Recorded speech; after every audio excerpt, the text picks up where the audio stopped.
Hello बच्चों, मैं आपका अमन भैया और आज हम लाइट चैप्टर में रिफ्रैक्शन पढ़ेंगे।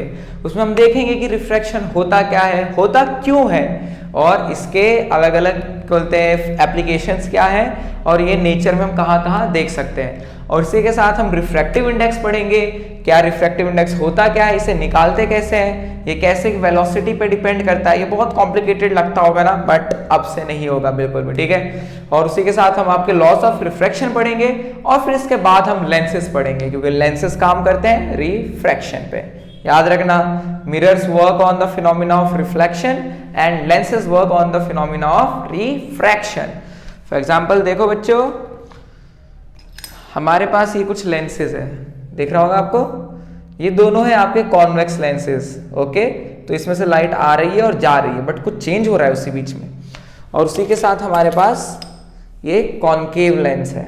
बट मेन चीज मैं क्या कहना चाहता हूं, आप क्या देख पा रहे हो कि आप इनके आर पार देख पा रहे हो ना। देखो मैं लेंस के आगे रख देता हूं, कुछ चेंज आया देखो। और अगर मैं यही कॉन्वेक्स लेयर लेंस रखूं तो देखो कुछ चेंज आया, ओके। तो आपने लेंसेज देख लिए ना, तो ये सब रिफ्रैक्शन की वजह से हो रहा है। वहीं पे जब आप मिरर्स देखते हो, तो जैसे हमारे पास कॉन्वेक्स मिरर है, तो इसमें क्या होता है, रिफ्लेक्शन होता है। आप अपने आप को देख पा रहे होगे, आप फोन को देख पा रहे होगे एक्चुअली, ओके। तो फिर अब हम स्टार्ट करते हैं कि ये रिफ्रैक्शन होता क्या है, ये क्या बला है और इसका सॉल्यूशन क्या है। So let's start our topic, refraction of light.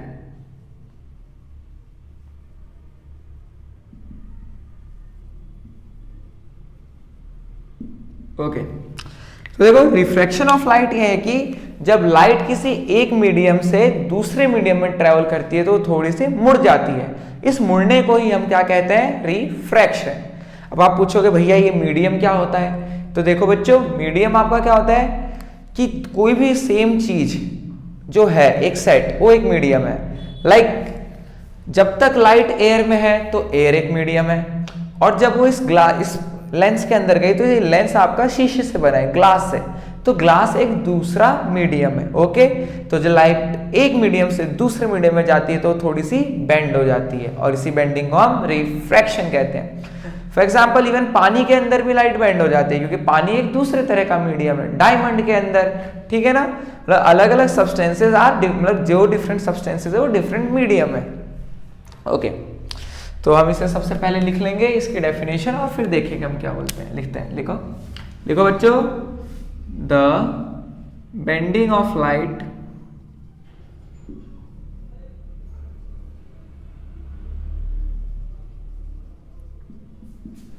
when it travels from one medium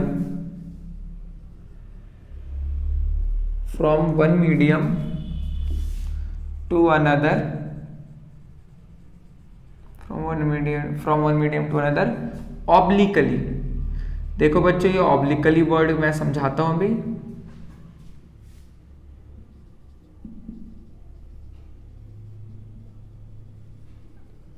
is called refraction. तो आपने डेफिनेशन क्या देगी, the bending of light when it travels from one medium to another obliquely is called refraction of light. अब देखो बच्चों, obliquely का मतलब होता है कि टेढ़ा। लाइक जो लाइट, जैसे कि हमारे पास एक मीडियम है शीशे का, मान लो, ठीक है, शीशा रखा हुआ इतना, तो जब लाइट यहां से टेढ़ी आएगी ना, मतलब तभी इसका रिफ्रैक्शन होता है। अगर ये लाइट सीधे पड़े तो इसका रिफ्रैक्शन नहीं होता। इसीलिए हमें ये ऑब्लिकली वर्ड लिखना बहुत जरूरी है अगर हम अच्छे से पढ़ना चाहते हैं तो, ठीक है। तो डोंट इग्नोर इट। तो आपने याद कर लो, the bending of light when it travels from one medium to another obliquely is called refraction. अब देखो, अगर मैं इसके लिए आपको एक डायग्राम बना के शो करूं, देखिए,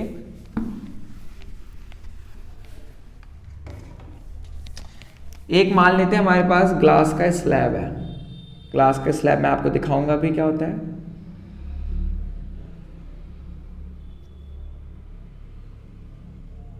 ठीक है, ये हमारे पास ग्लास स्लैब है। अब एक रे आती है यहां से, ये क्या है, इंसिडेंट रे, ये आई टकराई ग्लास स्लैब से, ये क्या है, ग्लास। यहाँ पे क्या है, एयर। तो ये मीडियम पे, एक मीडियम है और ये दूसरा मीडियम है। तो हम यहाँ से क्या ड्रॉ करेंगे, एक नॉर्मल। आपको पता है कि नॉर्मल क्या होता है, जो सरफेस से परपेंडिकुलर होता है। तो हमने एक नॉर्मल ड्रॉ कर लिया यहाँ पे। ओके, दिख रहा है ना, ये आपका क्या है, नॉर्मल। अब इसी के साथ जो ये रे थी, ये क्या होगी, थोड़ी सी, देखो इसे जाना तो ऐसे था, हाँ, बट ये क्या हो जाती है, यहां से मुड़ जाती है, समझे। देखो उसका रास्ता वो था, बट ये अंदर से मुड़ गई, फिर यहां से बाहर भी निकलेगी। हम यहां पे एक नॉर्मल बनाते हैं। अभी रे क्या करेगी, यहां से भी बेंड हो जाएगी, समझ रहे हो। ग्लास स्लैब में दो बार रिफ्रैक्शन हो रहा है, एक बार यहां पर O पॉइंट कह देते हैं और एक बार यहां पे P पॉइंट कह देते हैं। रे निकल गई, तो दो जगह रिफ्रैक्शन हुआ। तो ये जो बेंड हो गई, इसे ही हम रिफ्रैक्शन कहते हैं। तो बच्चों आप ग्लास स्लैब भी देख लो एक्चुअल में क्या होता है।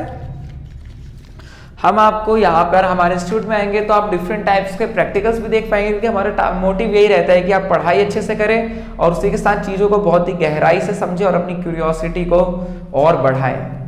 हम आपकी क्यूरियोसिटी पूरी करेंगे ताकि आप उसे और बढ़ा सकें। ओके, तो ये देखो, ये आपका डब्बा ग्लास स्लैब का, and we are going to remove it. ये देखिए बच्चों, तो ये है आपका एक ग्लास स्लैब। ये क्या है, शीशे का है और इसकी इतनी ये थिकनेस है।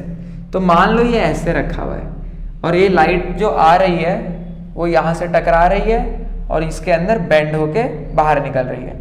मैं इसकी प्रैक्टिकल वीडियो आपको जल्दी ही दिखाता हूँ, क्योंकि हमने ये सब बना रखा है ताकि आप जो ऑनलाइन देख रहे हैं उसे वो भी अच्छे से देख सके। ओके, तो हमने इसे रख दिया एंड हम अपनी पढ़ाई फिर से स्टार्ट करते हैं। ओके, तो ये डेफिनेशन तो लिख लिया और आपने डायग्राम देख लिया।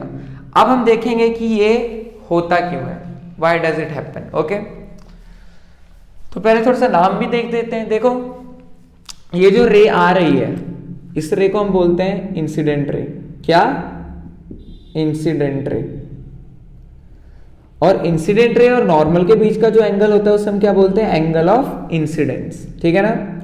और ये देखो यहाँ पे जो नॉर्मल और ये जो है ये रिफ्रैक्टेड रे है, इसे हम एंगल आर कहते हैं। ये जो रे है, ये जो अंदर है ग्लास स्लैब के, इसे हम बोलते हैं रिफ्रैक्टेड रे, क्योंकि रिफ्रैक्ट हो चुकी है। ओके, रिफ्रैक्टेड रे, ये है आपका angle of incidence.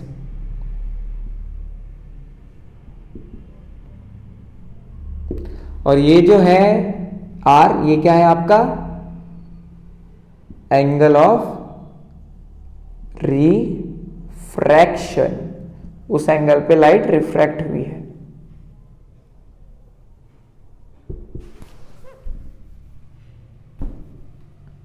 Angle of refraction.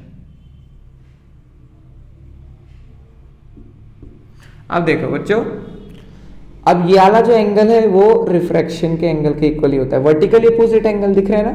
और जो ये वाला एंगल है जो बाहर निकली, नॉर्मल, और ये जो रे बाहर निकली, इस रे को हम कहते हैं एमर्जेंट रे। क्या, एमर्जेंट रे, क्योंकि ये क्या हो रही है, एमर्ज हो रही है, बाहर निकल रही है, एमर्जेंट रे। और एमर्जेंट रे और नॉर्मल के बीच के एंगल को हम कहते हैं, ई से डिनोट करते हैं, और इसका नाम होता है angle of emergence.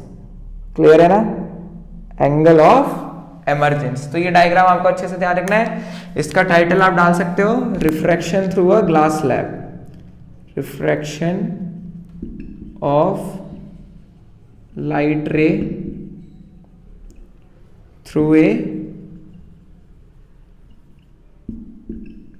Glass slab. Okay, कोई डाउट? तो कोई डाउट हो तो कोई भी डाउट हो आपको तो कमेंट सेक्शन में हमें बता दीजिएगा, उसका सॉल्यूशन मिल जाएगा। ओके, तो अब हम आगे बढ़ते हैं। ये रिफ्रैक्शन होता ही क्यों है, why does it happen. Question लिखो, व्हाई रिफ्रैक्शन हैपन्स। हो सकता है एग्जाम में क्वेश्चन आए कि why refraction happens when light travels from one medium to another. Light क्यों बेंड करती है जब एक मीडियम से दूसरे मीडियम में जाती है? तो देखो बच्चों, इसका रीजन ये है कि जब लाइट एक मीडियम से दूसरे मीडियम में ट्रेवल करती है ना, तो उसकी स्पीड में चेंज होता है। चेंज मतलब उसकी स्पीड थोड़ी कम हो जाती है। देखो, जो लाइट की जनरल वैक्यूम में स्पीड होती है वो अप्रोक्सीमेटली किसके इक्वल होती है? 3c से डिनोट करते हैं स्पीड ऑफ लाइट, 3 × 10⁸ मीटर पर सेकंड। लाइट की स्पीड इससे ज्यादा कभी नहीं हो सकती। ओके, एक्चुअली तो 2.99 होती है, बट 3 के अप्रोक्सीमेट लेके चलते हो आप, क्योंकि आपको ज्यादा कैलकुलेशन में इजी पड़े, टफ ना हो, ठीक है। बट लाइट की स्पीड इससे ज्यादा नहीं हो सकती, बट इससे कम जरूर हो सकती है। तो जब लाइट किसी मीडियम में ट्रेवल करती है ना, तो उसकी स्पीड कम हो जाती है, और इस स्पीड के कम होने की वजह से ही लाइट बेंड हो जाती है। So the change in speed of light when it travels from one medium to another causes the refraction, और we can say the bending of light. तो लिख लेते हैं इसका reason.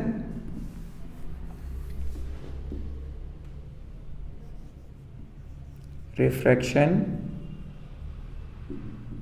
happens when light travels from one medium to another, ठीक है। Refraction happens when light travels from one medium to another because, यहां से हमारा आंसर है, because the speed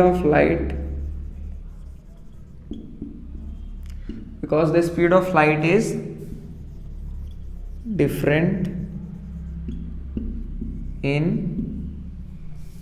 the both mediums. मतलब दोनों मीडियम में लाइट की स्पीड डिफरेंट होती है। अगर दोनों मीडियम में लाइट की स्पीड सेम रहती तो उसमें रिफ्रैक्शन नहीं होता, ठीक है। तो ये बेंडिंग इसी की वजह से होती है, because of the speed of light is different in both the mediums, और वी कैन से अगला सेम ही चीज लिख सकते हैं, बिकॉज, जिन बच्चों को लंबा लग रहा हो, because the speed of light changes when it travels from one medium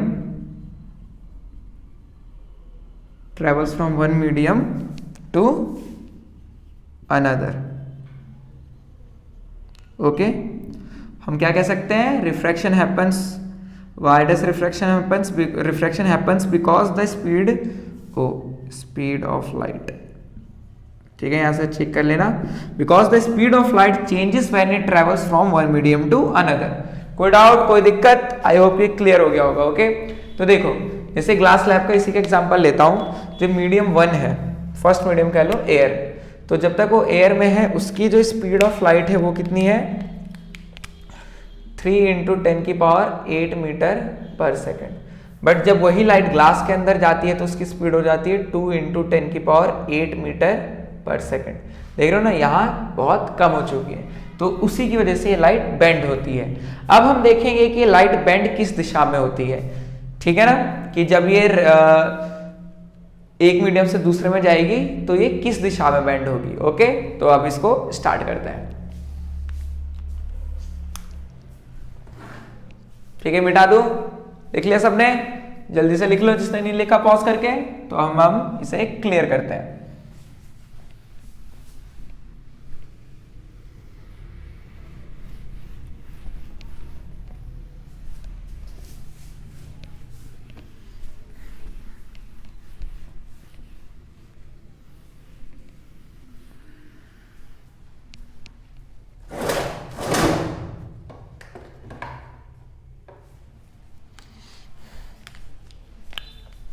पहले हम डायग्राम बना लेंगे।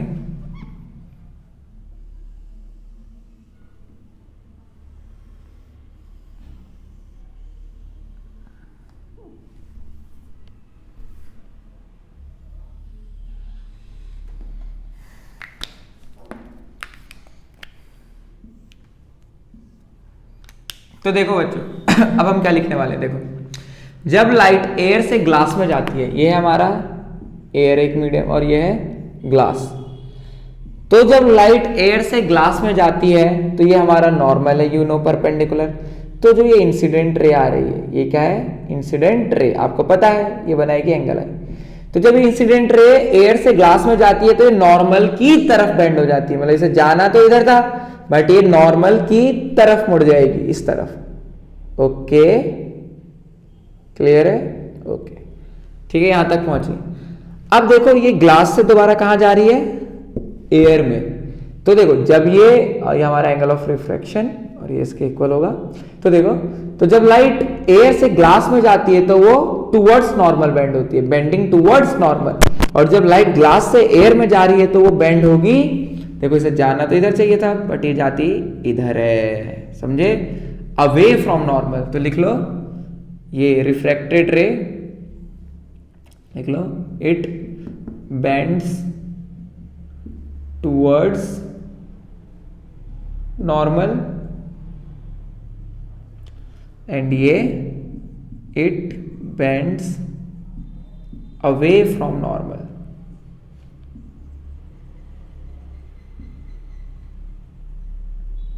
क्लियर है? It bends towards normal, normal की तरफ मुड़ी और ये नॉर्मल से उल्टी मुड़ी, तो away from normal. Okay, clear है भाई? अब हम ये भी देखेंगे कि ऐसा क्यों हो रहा है, ठीक है ना, why is it happening. But उससे पहले थोड़ा सा तुम्हारे एग्जाम के हिसाब से इंपॉर्टेंट चीजें भी कर लेते हैं। तो ये इंपॉर्टेंट है, याद रखना। अब हम इसमें कुछ ऑप्टिकली रेयरर क्या होता है और ऑप्टिकली डेंसर मीडियम क्या होता है उसके बारे में बात करेंगे। ओके, तो देखो जैसा कि मैंने आपको बताया कि लाइट की स्पीड जब एक मीडियम से दूसरे मीडियम में ट्रैवल करती है तो क्या हो जाती है, चेंज। तो उसी तरह अगर किसी मीडियम में लाइट की स्पीड बहुत कम हो जाती है तो उसे हम कहते हैं ऑप्टिकली डेंसर मीडियम, डेंस, घना। और वहीं पे जहां पे लाइट की स्पीड ज्यादा होती है उसे हम बोलते हैं ऑप्टिकली रेयरर मीडियम। ओके, चलो इसे इमेजिन करो, मैं बताता हूं आपको। तो हमारे लिए एयर होता है रेयरर मीडियम, क्या, रेयरर मीडियम, और पूरा बोले तो optically rarer medium, optically rarer. और वहीं जो ग्लास होती है ये क्या होती है, ऑप्टिकली डेंसर। ओके, देखो इमेजिन करो आप रोड पे हो, ओके, और वहां पे बहुत ज्यादा ट्रैफिक है, बहुत डेंस है, तो आपकी स्पीड ऑटोमेटिकली बढ़ेगी या घटेगी, आप ही बताओ, घटेगी ना। और वहीं पे मान लो आपको एकदम फ्रीज, एकदम हाईवे मिल गया, एकदम कोई गाड़ी नहीं है, तो आपकी स्पीड क्या होगी, ऑब्वियसली बढ़ेगी, समझ रहे हो ना। तो जो बढ़ेगी, तो इन द सेंस यही है कि ऑप्टिकली डेंसर मीडियम जो है वो क्या होता है, वहां पे लाइट की स्पीड कम हो जाती है, और वहां पे जो रेयरर मीडियम है ऑप्टिकली रेयरर, वहां पे लाइट की स्पीड ज्यादा होती है। तो अब हम यही लिखेंगे डेफिनेशन इनकी, write it down.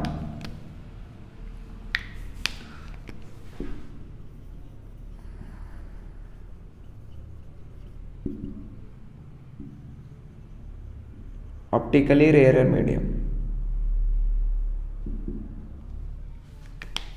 Simple definition है, the medium in which the medium in which the speed of light is more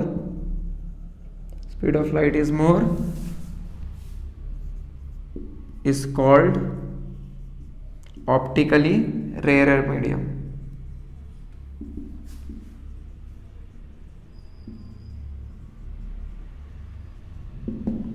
और इसी का अपोजिट हमारा ऑप्टिकली डेंसर मीडियम हो जाएगा।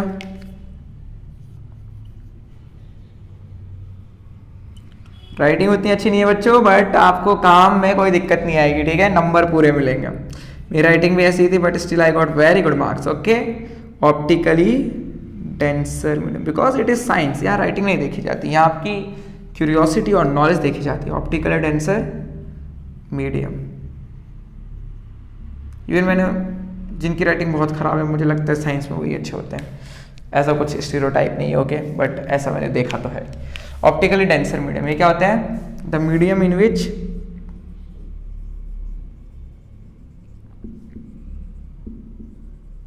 Medium in which the speed of light is more, या फिर कह सकते हैं जिसमें लाइट ज्यादा फास्ट ट्रेवल करती है वो ऑप्टिकली, ओ मैं क्या लिख रहा हूं, डेंसर ना, sorry, speed of light is slow.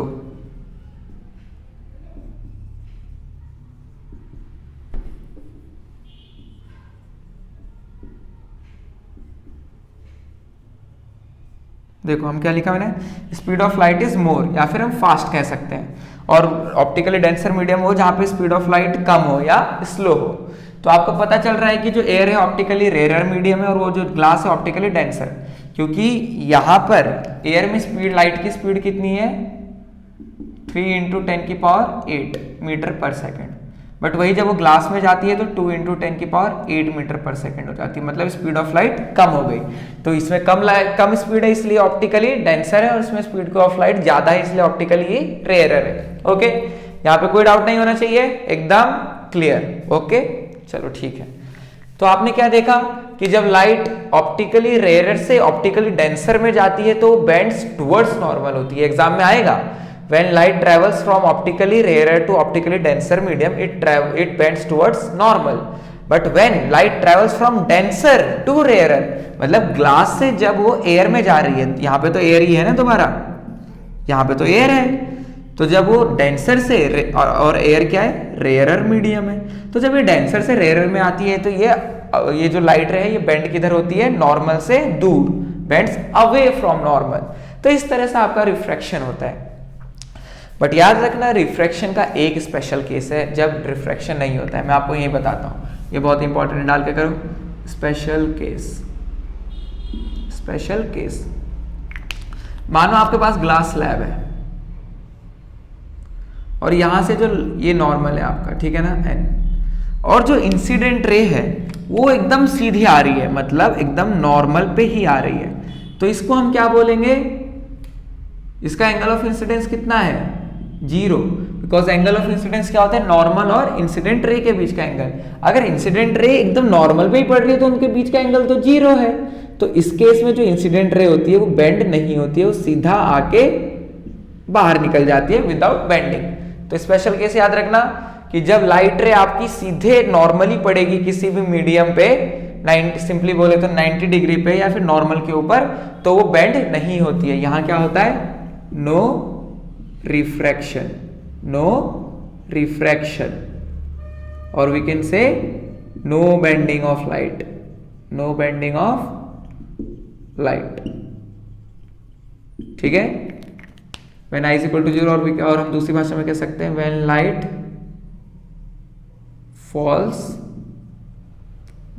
False normally on the surface of the glass slab। Okay, कोई दिक्कत वाली बात, when light falls normally on the surface of the glass slab, no refraction, no bending of light, याद रखना, बहुत important. बाकी cases में, इसलिए तो मैंने ऑब्लिकली स्टार्टिंग में लिखा है, तो ऑब्लिकली मतलब जब टेढ़ी लाइट पड़ती है तभी रिफ्रैक्शन होता है। ओके, अब इसी के साथ मैं आपको एक और चीज बताना चाहूंगा, that is called lateral displacement. तो जानने के लिए पहले इस बोर्ड को क्लीन कर लेते हैं। तो बच्चों देख लो, जिन्होंने नोट नहीं करा है वो अच्छे से नोट कर लीजिए, कोई दिक्कत ना आने पाए, और कहीं कोई डाउट हो तो पूछ लेना। मैं थोड़ा सा उधर कर देता हूं ताकि आपको दिखे, क्योंकि उधर का थोड़ा पोर्शन नहीं दिख रहा है ना। ओके, आई होप कि अब दिख रहा होगा, ठीक है। कोई भी डाउट आए तो सिंपली पूछो, झिझकने का नहीं है। कमेंट सेक्शन आपके लिए हमेशा खुला हुआ है, और आप अपना नंबर भी सेंड कर सकते हैं ताकि आपको डायरेक्टली हम नोट्स प्रोवाइड कर सकें। हम आपको फ्री में नोट्स प्रोवाइड करेंगे ताकि आप अच्छे से पढ़ सके और ओवरऑल आपके स्कोर बोर्ड्स में अच्छे हो, और मेन चीज आपकी क्यूरियोसिटी बनी रहे साइंस को लेके। Science is not a bookish subject, ये सबसे ज्यादा प्रैक्टिकल सब्जेक्ट है। ओके, तो चलो इसे क्लीन करते हैं और अपना ग्लास स्लैब वाले टॉपिक को कंप्लीट करते हैं। फिर इसके बाद हम देखेंगे अगली वीडियो में लॉज ऑफ रिफ्रैक्शन और रिफ्रैक्टिव इंडेक्स। ताकि ज्यादा लंबी वीडियो ना हो जाए तो आप अभी जितना हमने पढ़ा है उतने को अच्छे से देख लीजिए।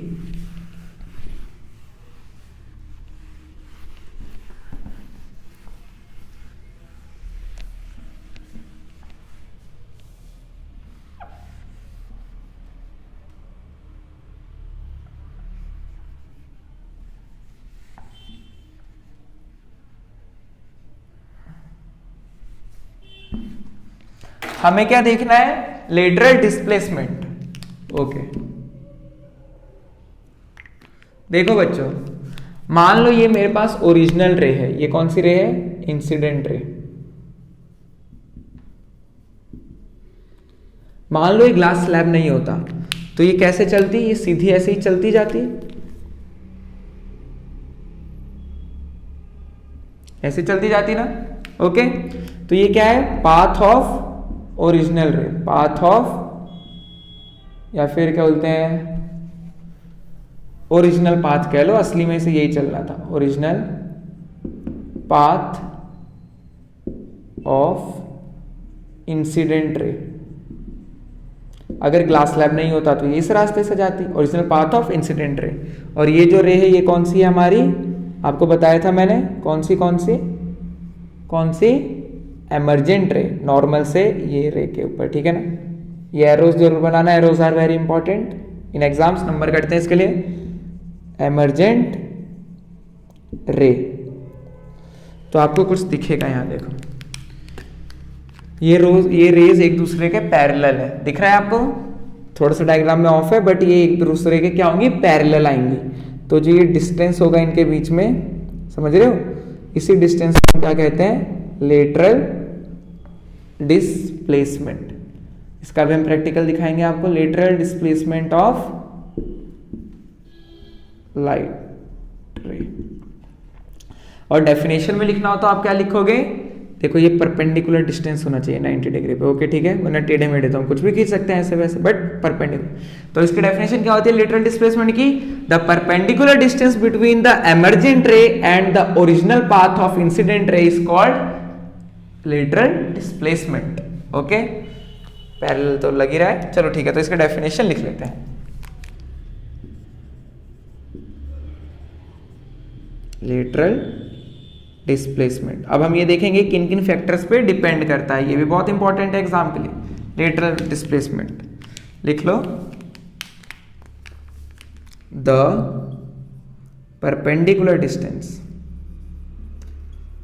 मुझे पता है 90% बच्चों ने ये नहीं लिखा होगा और ये बनाया होगा, ओके ये भी परपेंडिकुलर, ठीक है, द परपेंडिकुलर डिस्टेंस बिटवीन, मुझे पता है बहुत बच्चों ने ये भी नहीं लिखा होगा, सिंपली ये बना दिया होगा, ठीक है, perpendicular distance between emergent ray, perpendicular distance between emergent ray and the original path of incident ray, original path of incident ray is called, बस या फिर लिख लो, इज कॉल्ड लेटरल डिस्प्लेसमेंट,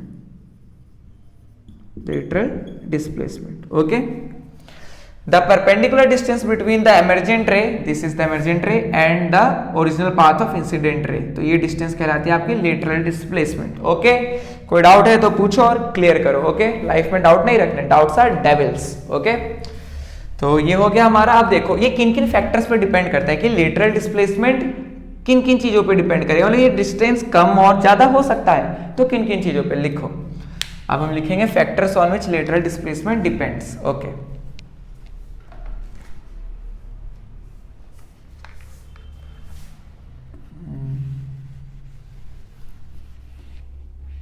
ये लिख लिया आप लोगों ने,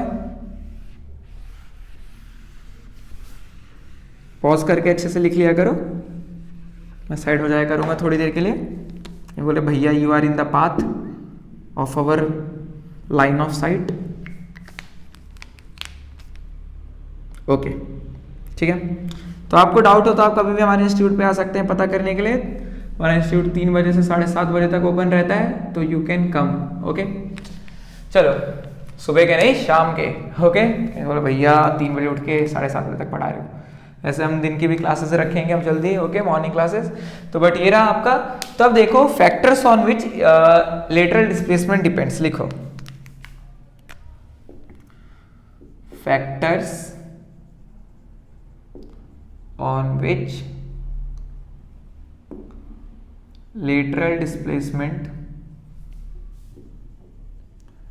factors on which lateral displacement of the glass slab depends.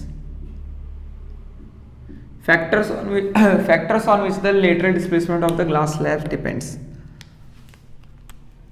are first, पहला फैक्टर क्या है? Thickness of the glass slab.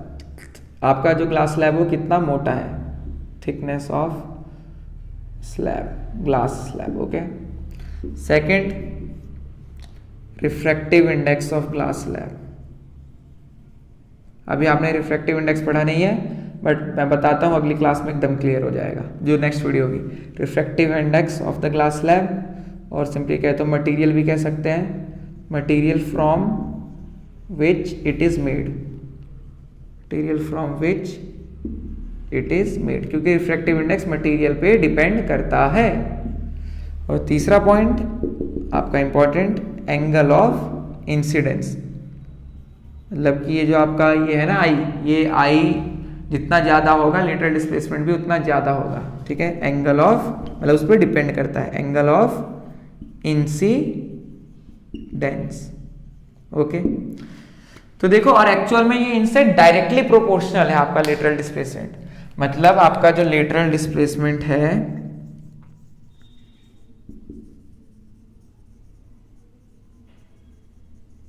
वो डायरेक्टली प्रोपोर्शनल है इन तीनों चीजों के, फर्स्ट, सेकंड और थर्ड. इसका मतलब क्या है कि अगर ग्लास स्लैब की हम थिकनेस बढ़ाएंगे तब भी लेटरल डिस्प्लेसमेंट बढ़ेगा, हम उसका रिफ्रैक्टिव इंडेक्स बढ़ाएंगे तब भी लेटरल डिस्प्लेसमेंट बढ़ेगा, और हम अगर एंगल ऑफ इंसिडेंस बढ़ाएंगे तब भी लेटरल डिस्प्लेसमेंट बढ़ेगा. तो इन तीनों फैक्टर्स पे लेटरल डिस्प्लेसमेंट डिपेंड करता है, और वो इनके बढ़ाने पे बढ़ता भी है. जैसे कि हमने दिखाया था, देखो तो ये जो ये ग्लास स्लैब आपको दिख रहा है ये इतना मोटा है, ये इसकी थिकनेस है. तो अगर मैं इसकी थिकनेस बढ़ाऊंगा तो इसमें लेटरल डिस्प्लेसमेंट भी उतना ज्यादा होगा, और अगर मैं एंगल ऑफ इंसिडेंस को इंक्रीज करूंगा तो भी आपका जो वहां पे लेटरल डिस्प्लेसमेंट होगा वो भी इंक्रीज होगा. और अगर मैं किसी दूसरे मटेरियल का लूं तो उसमें भी रिफ्रैक्टिव इंडेक्स डिफरेंट होगा, और अगर इससे ज्यादा रिफ्रैक्टिव इंडेक्स का लेते हैं तो वो और ज्यादा होगा लेटरल डिस्प्लेसमेंट.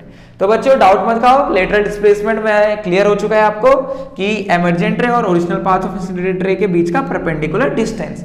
और जहां तक रही आप जो अभी नई वर्ड सुन रहे हो रिफ्रैक्टिव इंडेक्स, ये अगले ही लेक्चर में एकदम मक्खन बन जाएगा, मैं गारंटी देता हूं. तो इस लेक्चर में हम इतना ही करते हैं. ये टॉपिक आई होप कि आपको refraction, glass slab, optically rare medium, optically denser medium क्या होता है, रिफ्रैक्शन होता क्यों है, because of change of speed of light, और फिर उसके बाद ये डायग्राम्स, रिफ्रैक्शन की मीडियम में क्या होता है, एक स्पेशल केस कि जब लाइट रे परपेंडिकुलर फॉल करती है तो उसमें कोई बेंडिंग नहीं होती, और उसके बाद ये लेटरल डिस्प्लेसमेंट वाला टॉपिक आपको अच्छे से क्लियर हो गया होगा.